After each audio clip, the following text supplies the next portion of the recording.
Olá, muito boa tarde. Em Moçambique, estima-se que em quase 30 anos de guerra tenham morrido mais de 1 milhão de pessoas. Uma dura realidade que levou à devastação de várias povoações. Napamo é uma das aldeias do norte do país manchadas por esta tragédia. Foi aí que nasceu e viveu Cipriano Parito, o protagonista do programa de hoje. Um catequista católico que viveu entre a maioria muçulmana e no meio de uma guerra civil, defendendo sempre a paz e a união entre todos os moçambicanos. O nosso instinto natural é autodefesa. Nós não queremos morrer, queremos nos defender.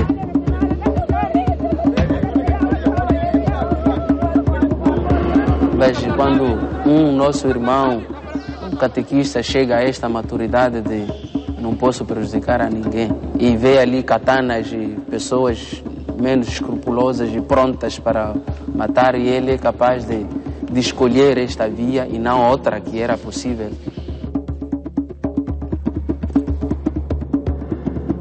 Para mim é uma santidade ali presente, não é?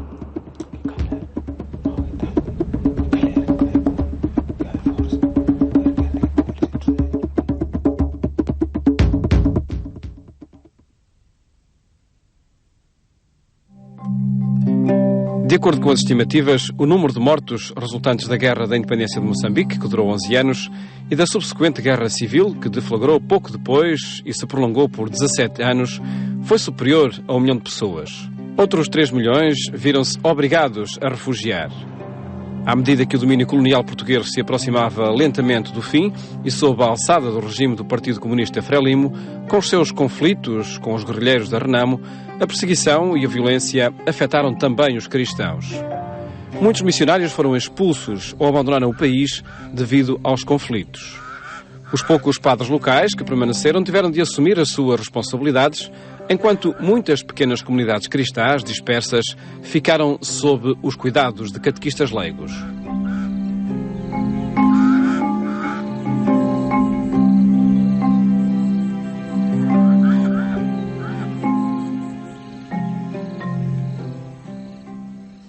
De fato, estamos em tempo de guerra, primeiro porque movimentos são difíceis, a pessoa desloca-se, mas com receio, se chega ou não chega ao destino, é um perigo constante.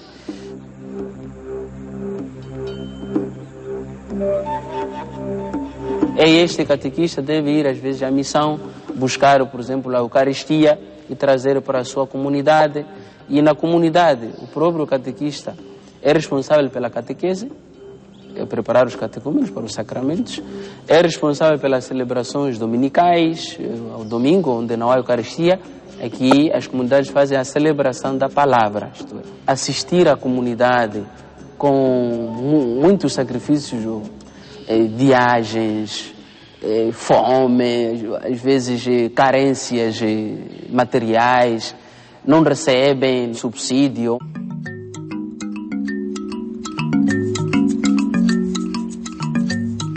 Cipriano Parito, moçambicano da tribo Macua, tornou-se catequista durante a guerra.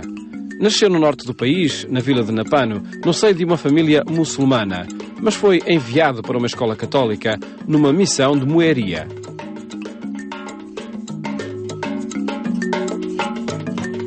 Em 1957, quase com 15 anos, Cipriano foi batizado e, com o passar dos tempos, conseguiu contagiar esta fé na sua família. Ao regressar à sua aldeia, começou a tomar conta da comunidade local. 10 anos depois, Cipriano casou e agora tem 7 filhos.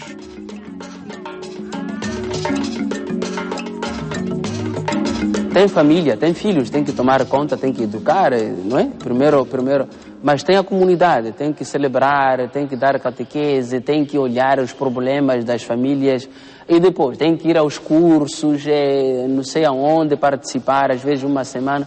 É uma vida de grande sacrifício que é uma interrogação para mim, não é?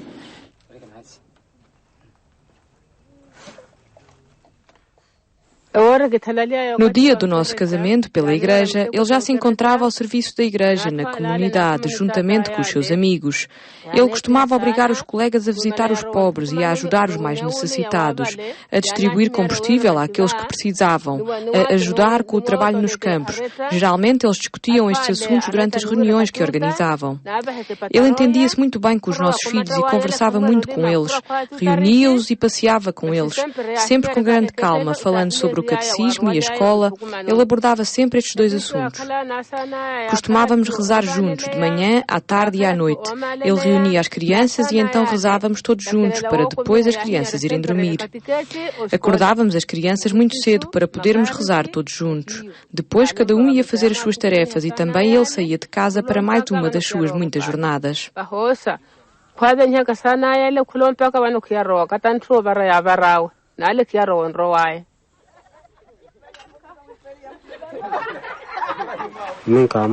Ele nunca se envolvia em discussões nem tinha problemas com ninguém. Nunca o ouvia discutir sobre nada. Era o tipo de homem que sabia falar e como ser compreendido por todos.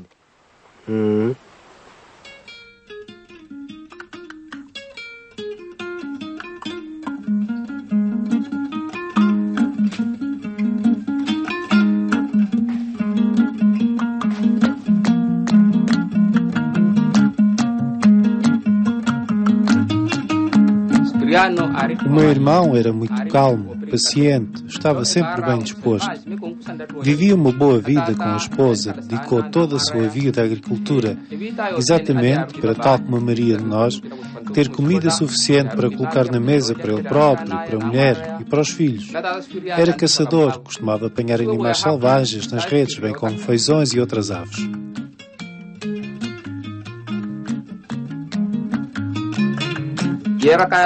Também praticava uma dança chamada Erenqueia. Organizava noites de dança que as pessoas apreciavam muito. A vida do Cipriano girava à volta do catecismo e da terra.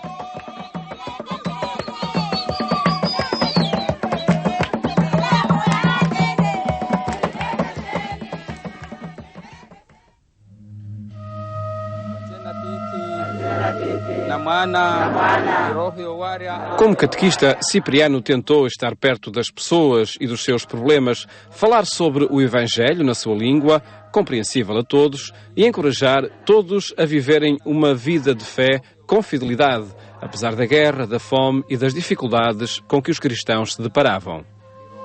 A diocese de Nacala, onde ele vivia e trabalhava, situa-se na costa norte de Moçambique, onde os cristãos eram uma minoria entre a esmagadora maioria muçulmana.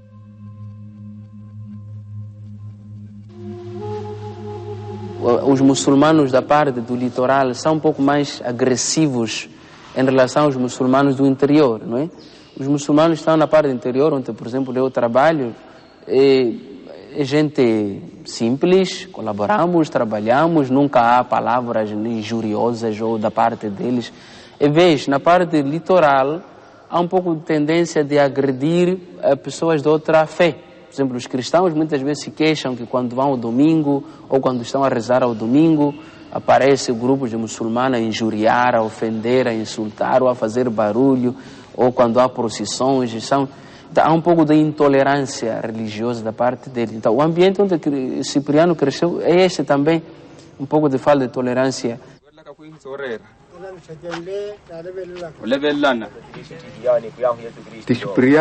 Cipriano era um homem de bom coração. Nunca esteve contra os muçulmanos nem lutou contra o Islão.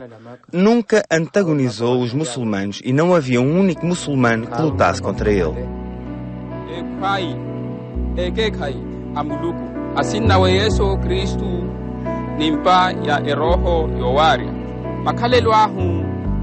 Rapidamente se tornou evidente que Cipriano teria a oportunidade de responder a essa pergunta.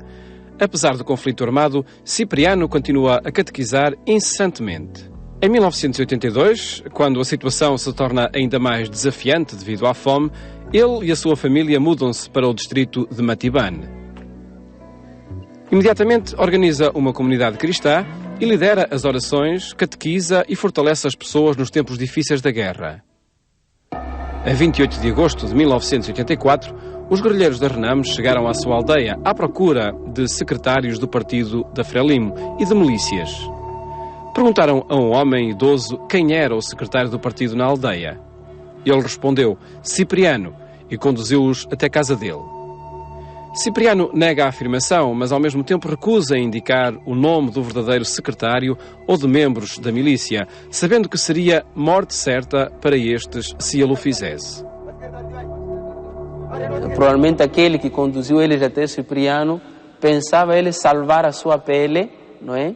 Indicando a pessoa mais querida, mais procurada pelos guerrilheiros. Chegaram numa noite muito escura. Apercebi-me das guerrilhas a aproximarem-se. Vinham na direção da nossa casa. Eu corri rapidamente para casa para contar ao meu pai. Papai, eles são muitos. Estavam na estrada e vêm na nossa direção. Ainda estava muito escuro e era possível fugir com segurança. O pai disse que não iríamos fugir. Por isso, ficamos em casa.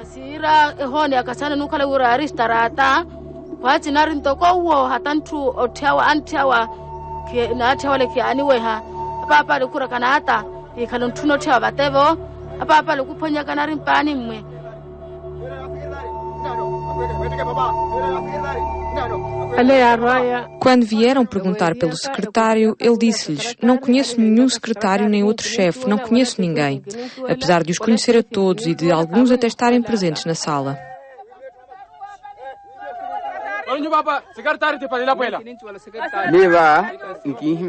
Cipriano disse, não posso dizer quem é o secretário, mesmo que outros me acusem de falsas declarações.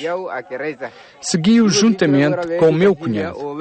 Eles reuniram-nos, colocaram-nos em grupos e começaram a interrogar-nos. Conhece este homem? Eu respondi, sim, ele é catequista. Depois perguntaram a Cipriano, quem são eles? Ele respondeu, não pertencem à milícia e não tiveram qualquer treino. Eu e mais outra pessoa pertencíamos à milícia. Se ele nos tivesse denunciado, teríamos sido mortos ali, naquele momento.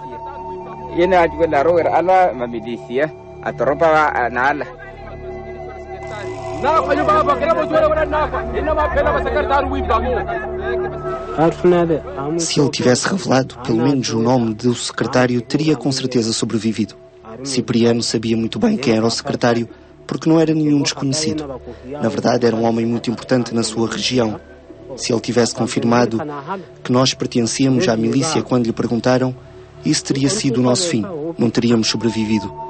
Todos temem a morte, mas ele reconciliou-se com ela.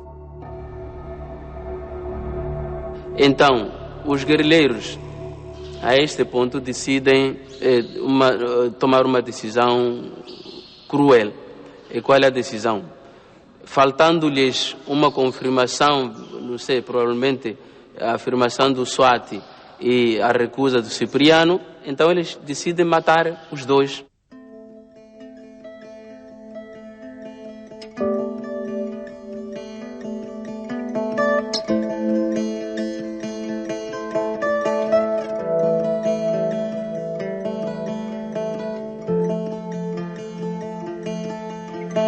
Quando Cipriano vê que, aqui parece que as coisas estão mesmo a ser conduzidas para a minha morte, pede para um momento de oração.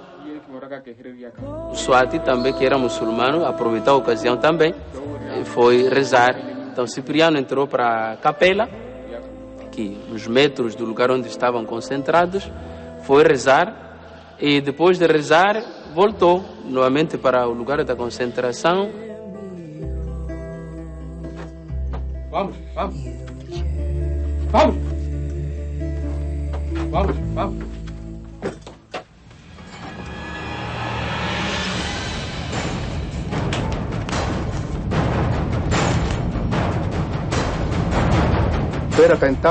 Ele voltou e disse, estou pronto, podem fazer o que quiserem comigo. Disseram-lhe, agora deite-se no chão e começaram a bater-lhe com as katanas.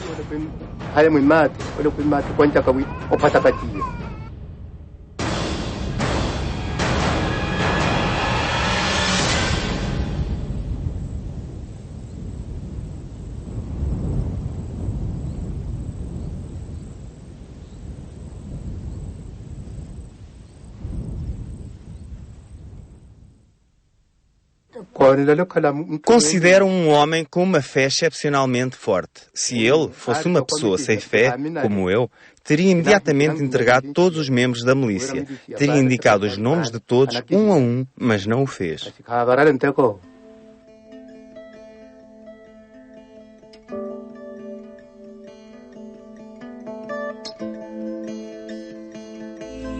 De onde vem ao Cipriano a força para aceitar ser barbaramente martirizado, cruelmente trucidado com katanas? Esse segredo vem da fé, vem do testemunho, essa comunhão com Jesus Cristo. Jesus que o diz no Evangelho: não há maior prova de amor do que dar a sua vida pelos outros.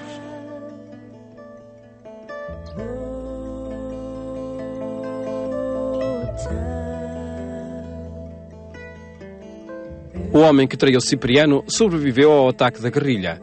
Cipriano morreu no local devido aos ferimentos das katanas. Tinha 42 anos. Apesar do passar do tempo, as pessoas continuam a recordar Cipriano. Todos os anos, no aniversário da sua morte, os habitantes das aldeias locais reúnem-se para honrar a sua memória. Celebra-se uma missa, os catequistas recebem uma bênção especial, são organizados concursos de poesia e desporto, bem como peças de teatro em memória da vida e morte de Cipriano.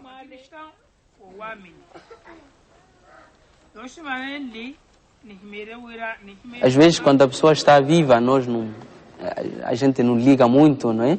Mas a gente vai revivendo agora, a partir desse testemunho forte que ele deu, de morrer em lugar dos outros, a gente faz uma releitura de toda a sua vida do passado. Todos se juntam na comemoração, ninguém falta. Todos participam em todas as atividades e só depois regressam a casa.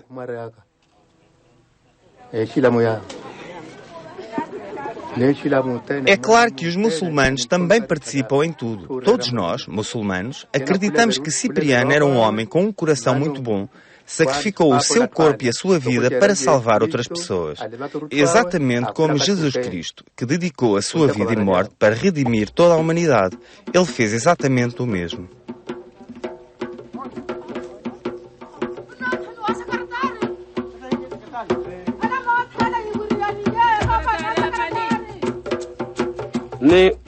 Em qualquer lugar onde estejamos, as pessoas dizem: vejam, são os filhos de Cipriano.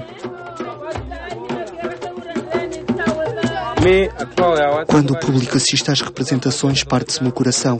Fico triste e recordo tudo.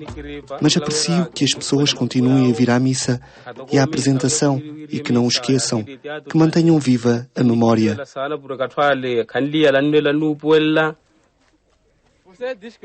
Eu era uma criança, lembro-me de muito pouco, mas estas celebrações deixam-me feliz.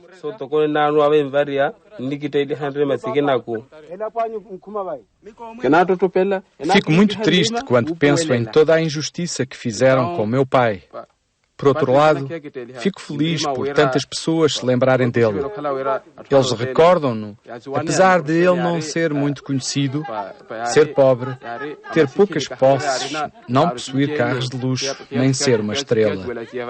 Mas, desde a sua morte, todos o recordam e isso deixa-me feliz. Cipriano faleceu há quase 30 anos. Por que continuam as pessoas a lembrar-se dele?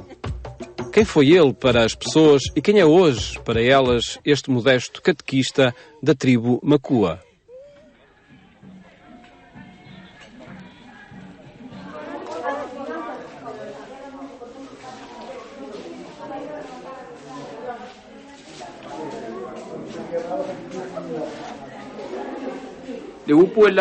Várias pessoas dizem que as mortes nesta guerra terrível foram muitas, mas que a morte do Cipriano foi totalmente diferente. Ele está na presença de Deus. O próprio Deus o envolveu em glória.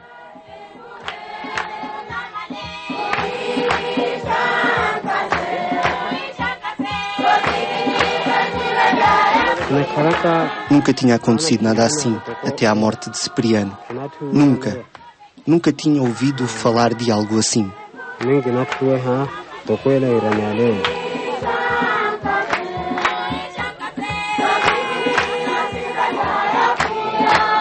teve uma veneração espontânea por esse herói. O Manamiro falando, nós diríamos que é um herói. Mas o herói no campo da fé chama-se mártir, é um santo. E é isso que nós desejamos, que Cipriano seja declarado modelo de vida de fé, é um santo, e seja colocado nos altares. É assim que nós ouvimos.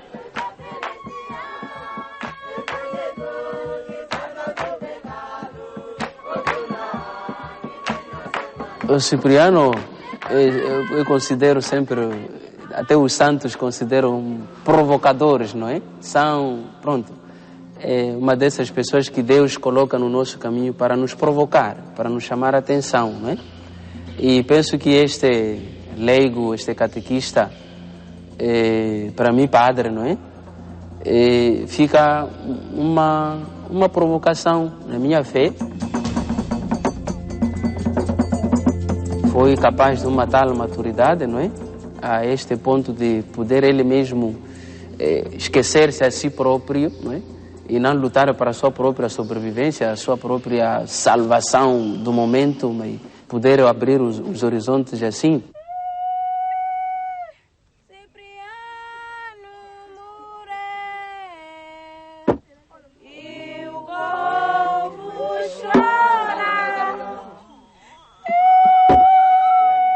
Eu considero, não em termos canônicos, mas digamos um santo no sentido da vida cristã.